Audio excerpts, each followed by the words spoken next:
ناظرین، سیرت النبی کی اس کتاب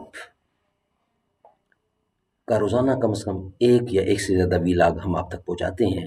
حضور اکرم صلی اللہ علیہ وسلم کی سیرت ہے اس میں، اور یہ آج کا جو ہے ویلاگ، یہ ویلاگ نمبر ہے 35 اور قسط ہے 14ویں۔ اس سے پہلے 13 قسطیں ہم آپ کے سامنے رکھ چکے ہیں سیرت النبی صلی اللہ علیہ وسلم کی اس کتاب کے اندر سے۔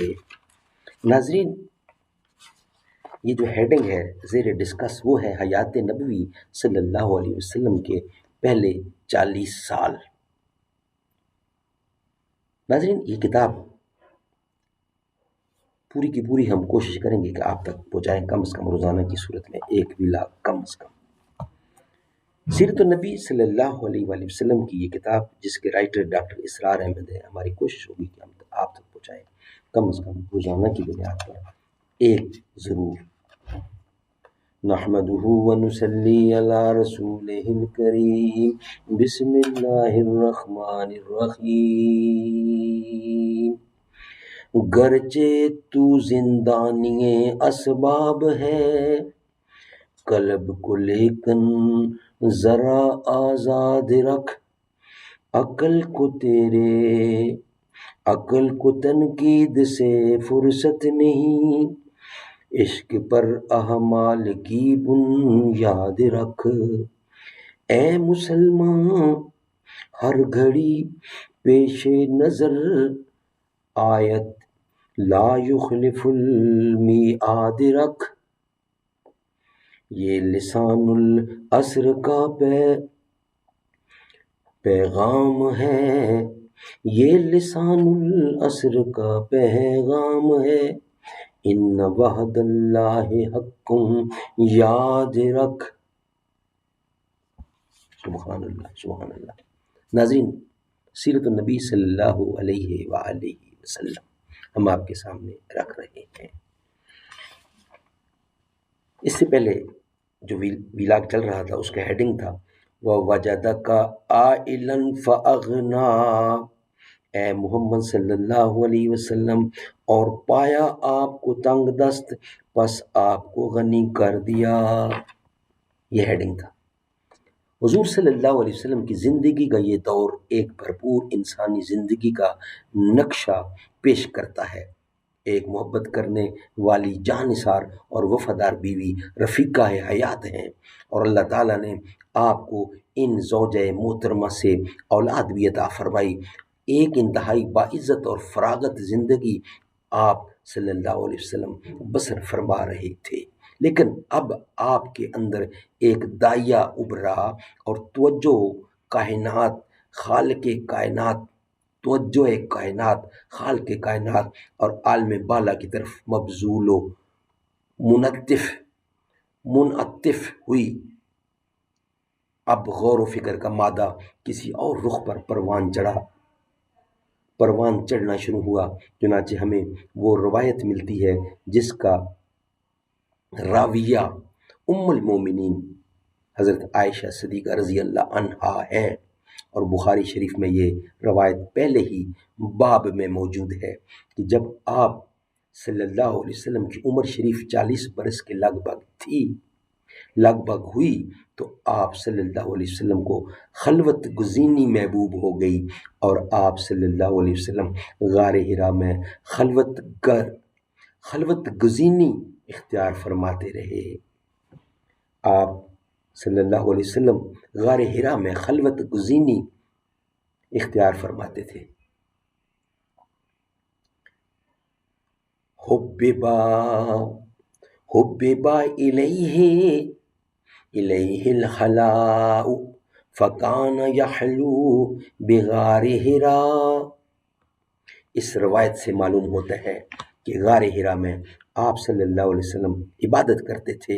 اب یہاں ایک سوال پیدا ہوتا ہے کہ وہ عبادت کس قسم کی تھی؟ آپ کسی سابقہ امت میں نہ تھے، کسی نبی کے پیرو نہ تھے، کوئی عبادت کا طریقہ ایسا نہیں تھا جو آپ کو کسی اور نبی کی پیروی یا کسی اور امت میں ہونے کی وجہ سے معلوم ہوتا، اور حضرت جبرائیل علیہ السلام سے ابھی ملاقات نہ ہوئی تھی، تو یہ عبادت کیسی تھی؟ اس کا جواب شارحین حدیث نے یہ دیا ہے کہ کان صفتہ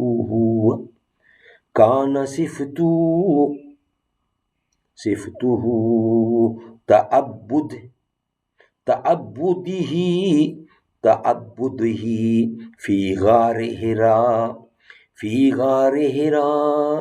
التفکر التفکر و احتبار، یعنی غار حرا میں آپ صلی اللہ علیہ وسلم کی عبادت غور و فکر اور عبرت پذیری پر مشتمل تھی۔ سوچ بچار کتاب فطرت کا مطالعہ خود اپنی فطرت کی گہرائیوں میں غواصی اور نگاہ عبرت سے ماحول کا جائزہ اور تجزیہ یہ تھی۔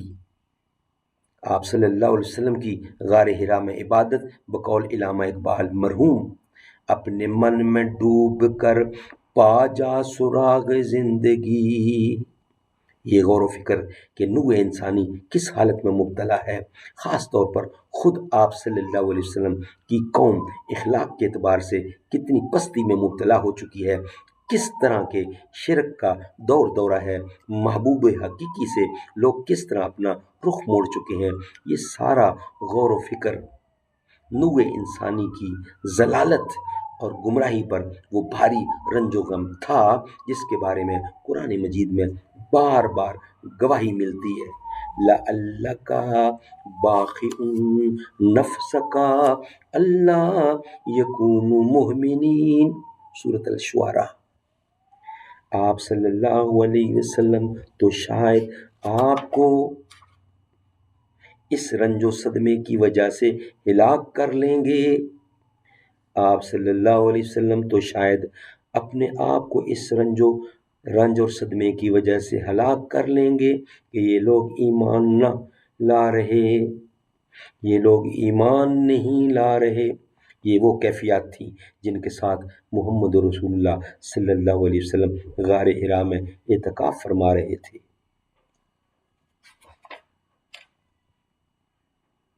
اسی عالم میں پردے اٹھتے ہیں، اور صرف پردے ہی نہیں اٹھتے بلکہ آپ پوری نوع انسانی کی ہدایت پر مامور کیے جاتے ہیں، اور آپ کا دور دعوت تا قیامت مقرر کیا جاتا ہے۔ افلاک سے آتا ہے نالوں کا جواب آخر، اٹھتے ہیں حجاب آخر، کرتے ہیں خطاب آخر۔ یہ ہے تفسیر سورۃ الضحیٰ کے ان الفاظ کی۔ وَوَجَدَكَ ضَالًّا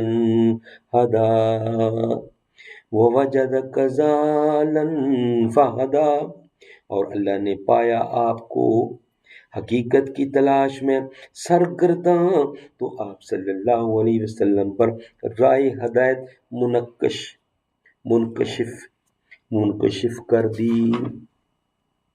سبحان اللہ سبحان اللہ۔ ناظرین، یہ ویلاگ یہاں ہی کمپلیٹ ہوتے ہیں۔ نیکسٹ ویلاگ کچھ حصہ باقی رہ گیا ہے، وہ انشاءاللہ ہم آپ کے سامنے رکھیں گے۔ گویا غار حرا کی خلوتوں میں آپ حقیقت کے دروازوں پر دستک دے رہے تھے، بس دروازے کھول دیے گئے، پردے اٹھا دیے گئے، حضرت جبرائیل امین سے ملاقات ہوئی، وہ خدمت اقدس میں حاضر ہوئے۔ بعض روایات سے معلوم ہوتا ہے کہ یہ پہلی ملاقات جس میں نزول وحی کا آغاز ہوا، بیداری اور نیند کے بین کسی کیفیت یعنی نیم بیداری کے عالم میں ہوئی۔ بعض روایات سے یہ بھی معلوم ہوتا ہے کہ حضرت جبرائیل علیہ السلام کے پاس کوئی لکھی ہوئی تختی تھی جس پر یہ آیات مرقوم تھیں۔ یہ ہم انشاءاللہ بقیہ حصہ آپ کے سامنے رکھیں گے نیکسٹ ویلاگ کی صورت میں۔ یہ ویلاگ ہمارا یہاں ہی مکمل ہوتا ہے۔ اے رسول امی خاتم المرسلین، تجھ سا کوئی نہیں ہے عقیدہ یہ اپنا بے صدق و یقین، تجھ سا کوئی نہیں۔ دست